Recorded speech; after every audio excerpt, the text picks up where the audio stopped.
আমাৰ ঘৰৰ সোৱাদ ল'ব গাইছ মানে আহিব দেই বহুত কষ্ট কৰি কালি ৰাতি বনাইছে বহুত দেৰিলৈকে আমি সাৰ পাই আছো কষ্ট কৰিছোঁ ইয়াৰ ভিডিঅ'বোৰ দিম আপোনালোকে চাই থাকিব দেই আপোনালোকে আৰু এইখন হৈছে আমাৰ দোকান ঘৰৰ কি সোৱাদ আছে মই দেখাই দিছোঁ ঠিক আছে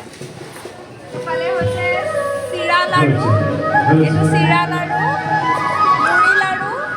আৰু নিমকি ইয়াত গাখীৰ আছে আৰু এফালে আছে গাখীৰৰ চাহ দেই গাখীৰৰ চাহ আৰু মিঠৈ লাড়ু আৰু মছলা চাইও আছে দেই আহিব দেই নমস্কাৰ গাইছ আমাৰ ঘৰৰ সোৱাদ লওক এইটো চাওক চিৰাৰ লাডু মুড়িৰ লাডু এইটো মিঠৈ আৰু এইটো চাওক নিমকিও আছে গাইছ আৰু ধুনীয়া ধুনীয়া ছোৱালীটো আছে আপোনালোকে আহিব দেই আৰু ইফালে আমাৰ ছোৱালীকেইজনীয়ে বিক্ৰীয়ে কৰি আছে নে খাই আছে আমি গম নাপাওঁ